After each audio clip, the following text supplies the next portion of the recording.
Here's a paradox. Awakening doesn't bring clarity and joy, it often brings chaos and emptiness. Carl Jung called it the sacred descent, a psychological free fall where motivation fueled by personas crumbles, leaving you face to face with the shadow of who you are. In this video, we'll explore why this isn't a breakdown. It's the necessary first stage of becoming your true self. The betrayal of awakening is not just a metaphor, it's a psychological event that upends everything you thought you knew about yourself. You step into this process expecting peace, clarity, maybe even a sense of oneness, because that's what the stories and social feeds have promised you. But the moment the curtain lifts, you don't find light. You find confusion and emptiness, and it feels like the universe has played a cruel trick. The silence that follows is not sacred, it's hollow, and it leaves you questioning whether you've made a huge mistake. Why does it hit so hard? Because everything you built your identity on, your goals, your dreams, even your relationships, suddenly feels foreign. The world tells you that awakening is the end of doubt and the beginning of joy. Instead, it's the start of a confrontation with everything you've avoided. Jung put it plainly.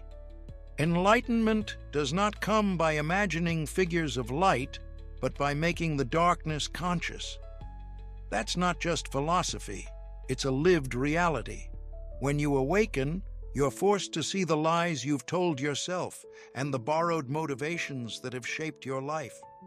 The emptiness you feel isn't a bug in the process.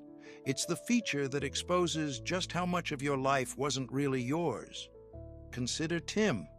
On the outside, he looked like the classic success story. A high-paying job, marathon medals, a social life that ticked every box. But as he turned inward, something broke. The achievements he once wore like armor began to feel meaningless. Meditation and honest self-inquiry didn't bring him peace. They brought him face to face with a truth he'd never wanted to see. His goals were never really his. They came from his parents' approval and society's checklist, not from any authentic desire within himself. The promotions, the trophies, the admiration, none of it belonged to him. When he finally saw this, it wasn't just a disappointment, it was a collapse. He realized he didn't know who he was without those borrowed dreams. That's the betrayal at the heart of awakening. The sudden, gutting awareness that the person you thought you were was a collection of other people's expectations and your own unexamined habits. This is why awakening feels so violent. It doesn't just strip away illusions, it dismantles the scaffolding you've used to prop up your sense of self. Everything you thought would bring happiness, your plans, your status, your image, gets revealed as temporary supports for a version of you that can't survive the truth. You're left standing in a kind of psychological wreckage, staring at the empty space where your identity used to be. It's not that awakening is cruel or pointless, it's that it shows you what's real by taking away everything that isn't. You're forced to confront a life built on beliefs and desires you never chose. The emptiness that remains is not an error. It's the raw material for something new. Jung described this stage as a descent, a psychological crash that's as deliberate as it is painful. The process isn't neat, and it's far from gentle. Inside, the person you've always been fights to survive as the old motivations start to lose their grip. In that vacuum, the parts of yourself you've ignored, rage, fear, guilt, envy, start to surface. It's a war between the persona you've spent years perfecting and the shadow you've spent just as long avoiding. The chaos is not a detour, it's the path. Awakening doesn't solve your ignorance, it exposes it. All the wounds you've hidden, all the desires you've denied, all the beliefs you've inherited, they come up now, demanding to be seen. The emptiness that follows isn't punishment. It's the space where honesty can finally take root. You might think you're alone in this, but you're not. Most people who experience awakening hit this wall of emptiness and confusion. Few talk about it because it feels like failure. Who wants to admit that enlightenment made them feel more lost? But this is the reality for anyone who's actually gone through it. The descent is brutal, but it's also necessary. It's the first step toward becoming real, toward building a self that's actually yours. So the question becomes, what happens when your shadow starts demanding attention? The answer lies in what comes next, when the emptiness of awakening forces you to confront the loss of your old self and everything you thought you knew. Mourning the old self is not a poetic metaphor. It's a psychological reality that hits with the force of real loss. When awakening strips away the identity you've spent years constructing, it doesn't just leave you with a blank slate, it leaves you with grief. For so long, you've built your sense of self out of achievements, relationships, routines, and beliefs. Each piece seemed to matter. The grades you earned, the compliments you collected, the career milestones, the social circles, they all became the mask you wore and the person you believed yourself to be. Awakening doesn't slowly loosen that mask. It rips it away, sometimes in a single jarring moment, and leaves you exposed to yourself in a way you never expected. This is why the process feels like a death. The identity you once called me vanishes, and what's left is a kind of emptiness that's hard to describe. You're left standing in the ruins, wondering who you are without the dreams that used to get you out of bed, without the routines that kept your days together, without the ambitions that shaped your decisions. Even if you never truly liked that old self, it was familiar, and it was yours. Now, you feel stranded, like you've been abandoned by the person you always thought you were. Take Hannah. She spent years driving herself at work, hunting for promotions and recognition, always reaching for that next milestone. Every vacation was just another chance to network or improve herself. But after a period of honest reflection, maybe it started with a meditation practice, her goals suddenly lost their meaning. The drive that once felt like fuel turned to dust. She couldn't shake the sense that her ambition was hollow. The things she'd sacrificed for, the image of success she'd pursued, all felt foreign. Her identity didn't just slip away quietly, it collapsed.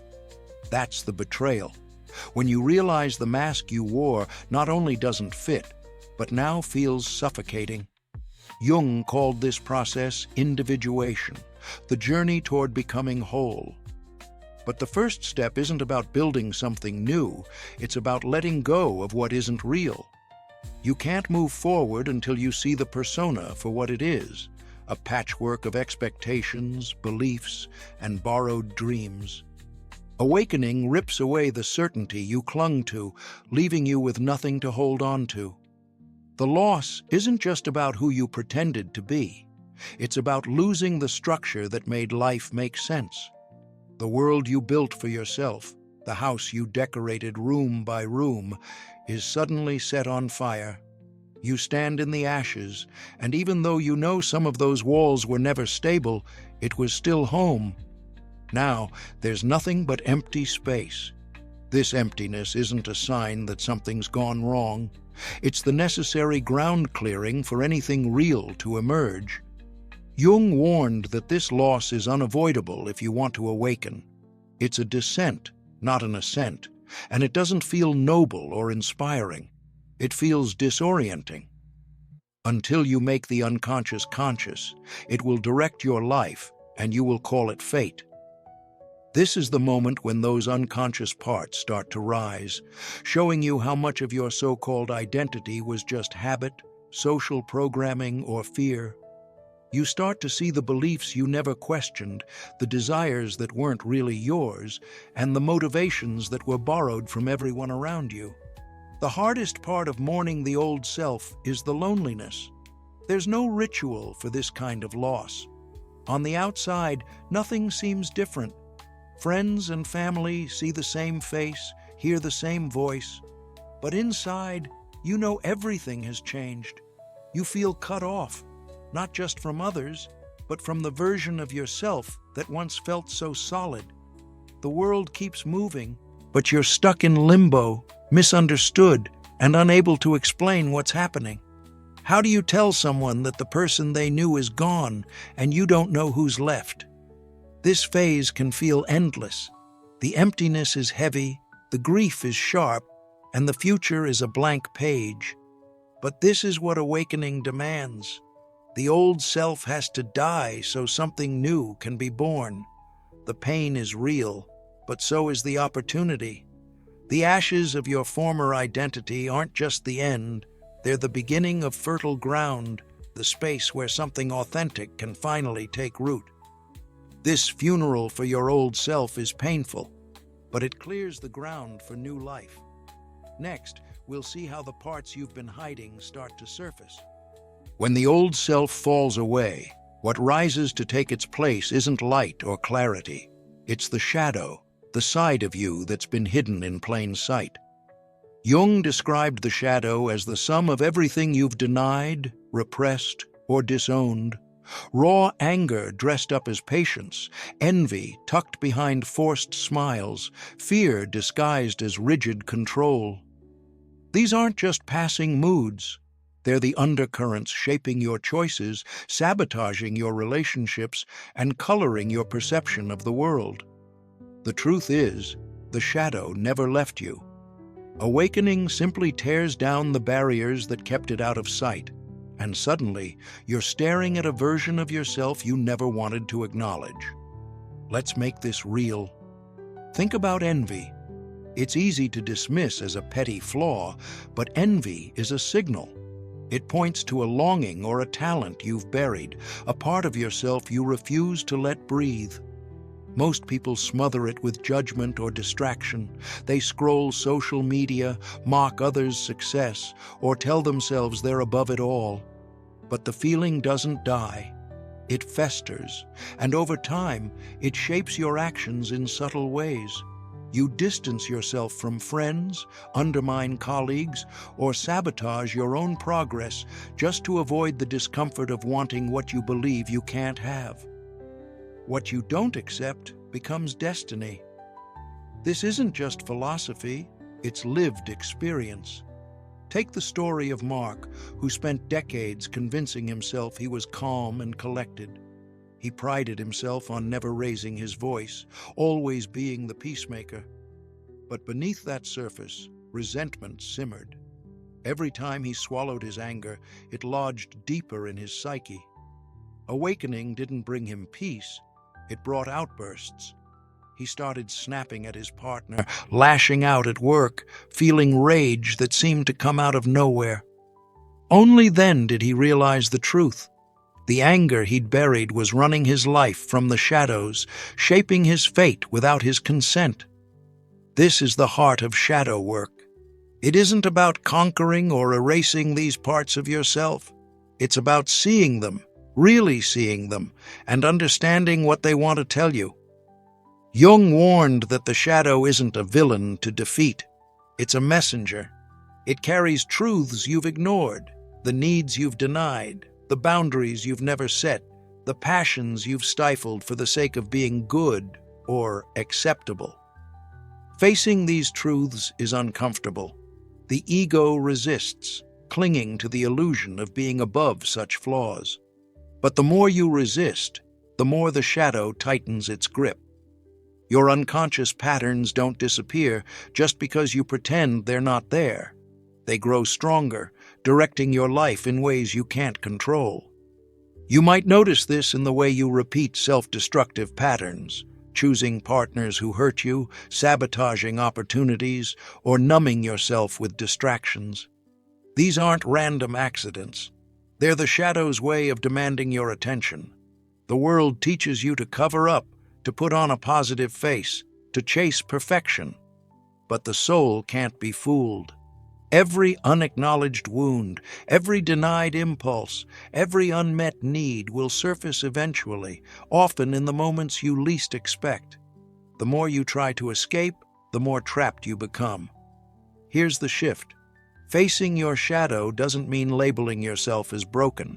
It means accepting that wholeness includes everything: the anger, the envy, the fear, and the longing. These forces aren't stains on your character. They're energy. When you stop running, when you sit with what you've buried, you begin to see the potential in these dark corners. The anger you feared might become the courage to set boundaries. The envy you despised could point you toward a path you truly want. Integration doesn't mean indulging every impulse. It means learning from them, listening for the message beneath the discomfort. This work is a kind of psychological war, but it's not chaos for its own sake. It's the necessary conflict that breaks down the false walls you've built around your identity. You're not unraveling. You're clearing the way for something real. The person who emerges from this struggle isn't polished or perfect, but they are honest. And that honesty is the foundation of true transformation. Facing your shadow is like staring at an old flame. It can burn you, but it also shows you what needs to be forged anew. And when the smoke clears, what you're left with isn't just the absence of the old self, but a strange, unsettling emptiness. That void is where the next chapter begins. After awakening, you're left staring into a space that feels both empty and endless. This is the void, a psychological landscape where the old motivations, the external rewards and validations have all lost their grip. You know what's false now, but nothing new has stepped in to fill the silence. There's no rush of freedom, just a quiet, persistent sense of being unmoored. The world keeps moving, but you feel like you've stepped off the map. It's not dramatic, not even sudden. The meaning you built your life around fades out, piece by piece, until you're left with a stillness that's as unsettling as it is quiet. You might try to tell yourself you're just burnt out or in need of a new routine, but those fixes don't work. This isn't exhaustion. It's a collapse of meaning. The things that used to light a fire under you, career milestones, social status, approval from others, now strike you as hollow. You can see through them, and the clarity is almost painful. This is the moment when the applause stops mattering, when the next achievement doesn't even tempt you. You're left with a question that echoes in the emptiness. If none of this matters, what does? That's the reality most people don't talk about. The silence of the void isn't just uncomfortable, it's deeply disorienting. You're used to living by a script, and suddenly the script is gone. Friends and family might notice you're different.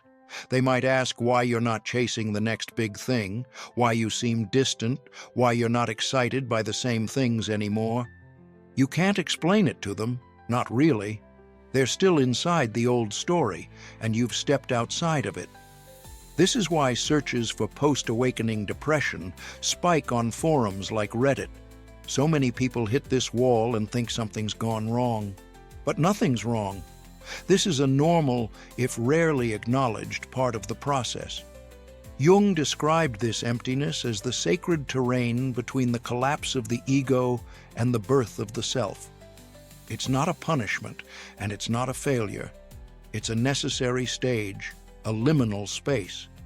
Think of the caterpillar dissolving into formless goo in the chrysalis before it becomes a butterfly. That in-between state is messy, formless, and frightening. The old identity is gone, but the new one hasn't emerged yet. The void is that chrysalis, and it's where the real work begins. You're not alone in this. The loss of motivation, the emptiness, the sense that nothing matters, these are all signs that you're no longer living by borrowed values. The motivation that once drove you was artificial, built on expectations and applause. Now, with the mask gone, you see how flimsy those old drivers really were. You're left with a kind of psychological nakedness. There's nothing to hide behind and nothing to push you forward. It's just you, stripped of all the roles you used to play. And that's why it feels so heavy. The world doesn't prepare you for this. Society tells you to keep moving, keep achieving, keep performing. When you stop, it feels like you're failing, even when you're actually waking up. In the void, guilt and confusion creep in. You wonder if you're broken, if you've lost something essential. But this emptiness is not a malfunction. It's the ground being cleared for something real to grow. Jung said, "Whoever looks outside dreams, but whoever looks inside awakens." Looking inside means facing this emptiness, sitting with it, and allowing it to do its work. The old self, the performer, the mask wearer, has to dissolve. There's no shortcut, no way to skip this part. It's uncomfortable, yes, but it's also the only way through. Growth here is invisible. There are no quick wins, no obvious milestones. The change is happening underground, unnoticed by anyone but you. It's not about building a new identity overnight. It's about letting the false self fall away so that something authentic can emerge. The void is not the end of your journey. It's the place where real transformation becomes possible. This is the controlled fire that burns away what isn't true, making space for a motivation that's quieter, but more real. A drive that comes from within, not from the world's demands. So how do you cross this silent abyss without losing yourself? Transformation doesn't start with clarity or hope. It starts with collapse, real, disorienting, sometimes brutal. This isn't just a metaphor. It's the psychological demolition that follows awakening, the stage Jung called negrido, or blackening. In alchemical terms, negrido is the first step, and it's defined by darkness, not light. The ego's scaffolding, your achievements, your roles, your carefully constructed identity, begins to break down. Every external value you leaned on for stability gets stripped away, leaving you exposed to uncertainty and chaos. The world around you keeps moving, but you're left standing in the wreckage, forced to confront the reality that what once mattered now means nothing. It isn't elegant or inspiring. It's messy and raw, but this is where real change begins. You might want to hold on to what's left, cling to your routines, your ambitions, the old motivators that used to get you out of bed. But the negrido phase doesn't let you. The more you try to patch things up, the more obvious it becomes that the old structure is unsalvageable. The collapse is relentless because it has to be. The psyche isn't interested in productivity or appearances. It wants honesty. And honesty starts by tearing down everything false. This is the descent Jung described, a necessary fall into the unconscious, where the ego's illusions are dismantled piece by piece. It's easy to misunderstand this phase, especially in a world obsessed with progress and quick fixes. Society pathologizes stillness, labels uncertainty as dysfunction, and treats discomfort as something to be medicated or avoided. But the blackening isn't failure. It's liberation through dismantling.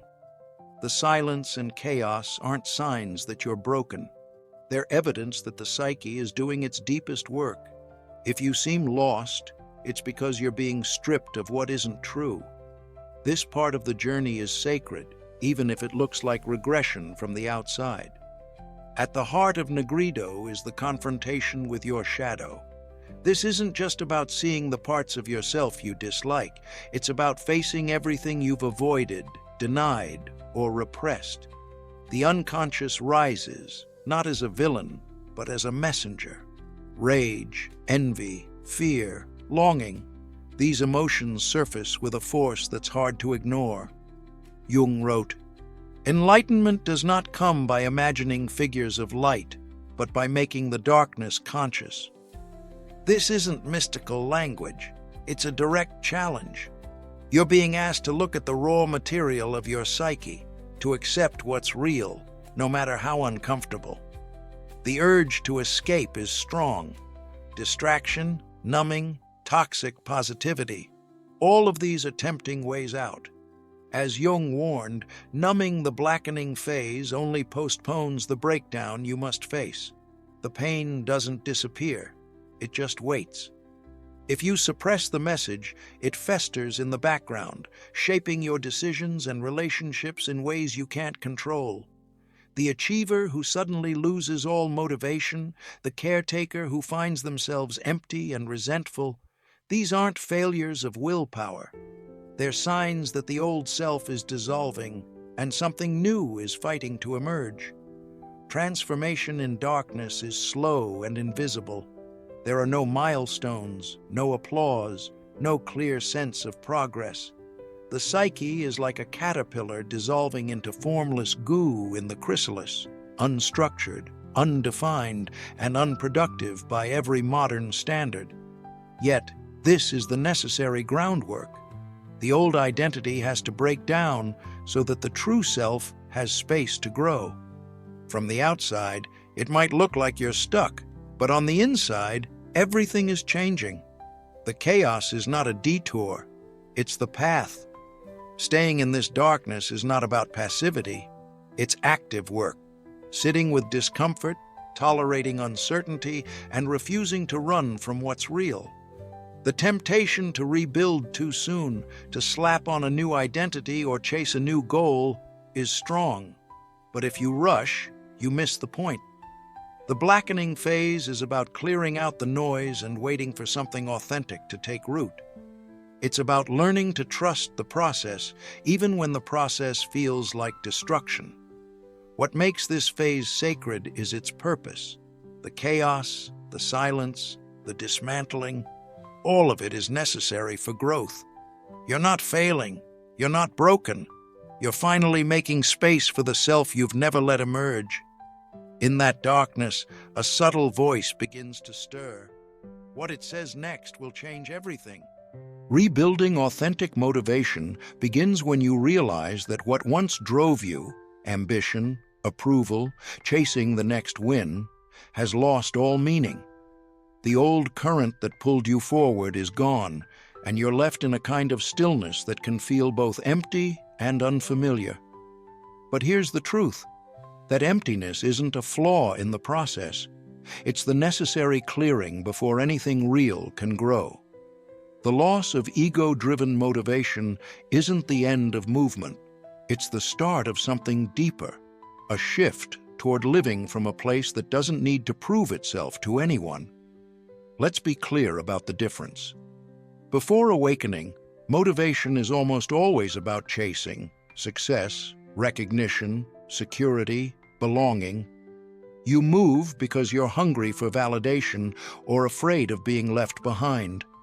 After awakening, those motives fall apart. You see how much of your life was built on borrowed values and expectations that never really belonged to you. The external markers, job titles, applause, status, lose their grip. What's left is a profound pause, a recalibration where the ego's fuel runs dry. This is where most people panic, mistaking the silence for failure. But the process isn't about losing drive. It's about purifying it. You stop moving for the wrong reasons, and that opens the door for something true to emerge. This new motivation doesn't announce itself with urgency. It's not loud or desperate. It's a quiet, steady pull, a whisper that calls you toward what feels right, not what looks good. Jung wrote, "When the self emerges, it does not chase, but it calls." That's the shift. The impulse to move is no longer about escaping discomfort or collecting trophies. It's about expressing what resonates in your bones, even if no one else notices or understands. The difference is subtle but absolute. You're guided by an inner compass, not by the world's checklist. The transition is slow and often uncomfortable. You're used to measuring progress by how much you accomplish, how busy you are, how much recognition you receive. When all of that goes quiet, it's tempting to think you've lost your edge. But what's really happening is a kind of psychic detox. The psyche rejects anything that feels artificial, careers built on insecurity, relationships maintained out of obligation, goals that mask fear. You start to notice what feels false, and you can't force yourself to care about it anymore. That's not laziness or apathy, it's integrity. Think about Robert. For years, he measured his worth by outperforming others, always reaching for the next goal. After awakening, the drive to compete vanished. He felt adrift, even broken. Then, during a walk in the woods, he felt a pull to paint. Not for approval, but because it resonated in his bones. He picked up a brush, and for the first time in years, he moved not out of ambition, but out of alignment with himself. That small act became his anchor. It didn't matter if anyone else cared. The motivation came from within, and that made all the difference. This is what authentic motivation looks like. It's not about proving anything. It's about living in a way that feels true, even if it's quiet, even if no one applauds. You begin to act, not because you're compelled by fear or driven by insecurity, but because not acting would feel like a betrayal of your own truth. The old goals, success, status, validation, fade in importance. What matters now is whether your actions align with your values, whether you're expressing what's real inside you. The reward isn't external. It's the sense of rightness, the quiet certainty that you're not performing anymore. You're inhabiting your life, not just playing a role. This shift is the essence of soul-led living. It's a recalibration where your actions come from an inner resonance, not from a desperate need to be seen. Jung called this the beginning of living as a soul. It's not an explosion of purpose. It's a slow, steady emergence. You find motivation in small, authentic actions, in the honest conversation you've been avoiding, in the creative project you do for yourself, in the boundaries you set because you finally recognize your worth. There's no rush, no pressure to chase, just the gradual unfolding of a life that fits you from the inside out. If you're in this space, if you feel the old motivations falling away and the new ones only beginning to stir, don't mistake the silence for emptiness. This is where the real work takes place. The emptiness is the ground where authentic motivation takes root, where you stop living by someone else's script and start listening for your own. In our final act, we'll reveal how that whisper of the self becomes the steady flame that guides your life.